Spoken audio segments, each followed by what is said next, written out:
we are writing the equation for a plane, what would be one thing that would be nice to know about this plane? What is one specific piece of information that would be nice to know, Jefferson? The normal vector of the plane. Sure, sure, that's great. We like the normal vector of the plane. A normal vector. Are there many? Of the plane or for the plane. And what else? A point. Yeah, and hold on. You just answered that next question, Jerry. So you want a point. Which one's easier to find, the normal vector or the point? Generally speaking, a point, right? Generally speaking, not always, but generally speaking, a point. Which one's going to be the easiest to find? The midpoint. The midpoint. I think you both said that. The midpoint between the two. So you're looking at the point 1 plus 0 over 2, comma 1 plus 1 over 2, comma 0 plus 1 over 2. So we know it's going to go through the point 1/2, comma 1, comma 1/2. So we have our point. So what do we need now? The normal vector, the normal vector. How are we going to do that? So let's just geometrically see what we have here. We have a point in space. We have a point in space. We could connect them, which we will. And we have our midpoint right here. We'll call this point, I don't know, we'll call this one A, and we'll call this one B. Doesn't really matter what it looks like, but the relativity of the diagram is what's important. What could we do? Yes? Normal vector of the plane is the direction vector of AB. It's not the direction vector of AB is the direction vector of AB. Yes, but it's equal to the normal vector of the plane.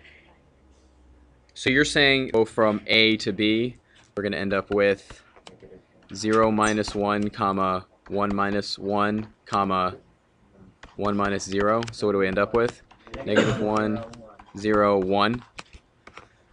So we have our normal vector. Exactly, we have our normal vector. So we're going to end up with negative 1 times what?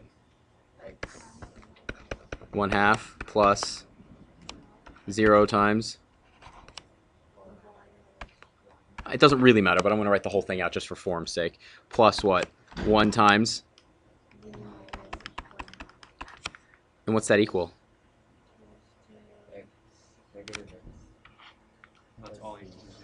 And this is all equal to what? 0. It's all equal to 0. Yeah, I'm just asking. Hold on. We're not done yet. It's all equal to 0. So if we simply, how many people agree with what we're doing so far? We like this? Yeah, so if we clean this up a little bit, what do we end up with?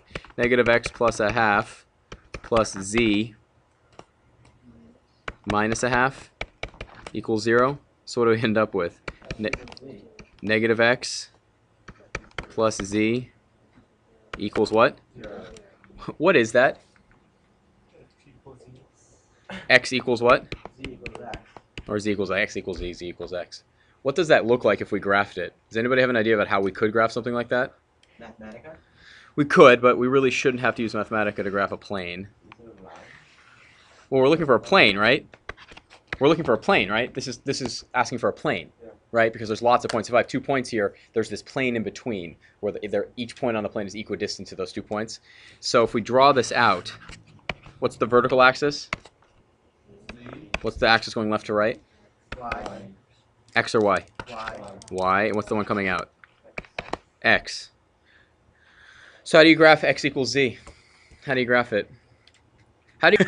Will one not come with the ability to like click and record? Maybe one day. Quantum computing. Comma what? 2. Thank you. And what's L2 gonna be? 215 comma 6. So we really want to do L1 cross L2. We want to cross these two, so we're going to cross 1, 6, 2. Why doesn't it matter which order we cross them in? It's just going to be the opposite. Yeah, there are 2 normal vectors for any 2 crosses, right? Yeah. So did anybody have an answer to this? Can someone give me the answer? What's the cross? Josh, what is it?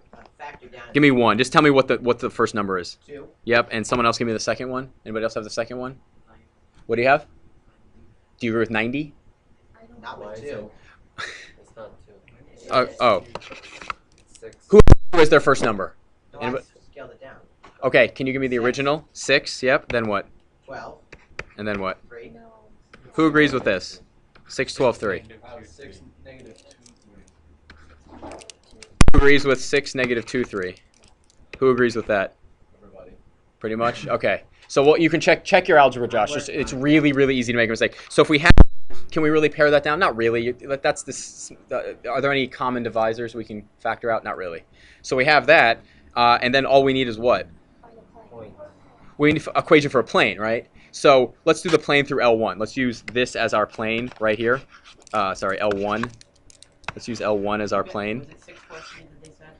Josh, figure it out. It's 6, -2, 3. 6, -2, 3. Okay, so let's do a point on that plane. What's a really easy way to get a point?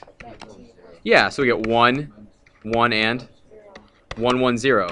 So we have a point, which is 1, 1, 0. So what's our equation going to be?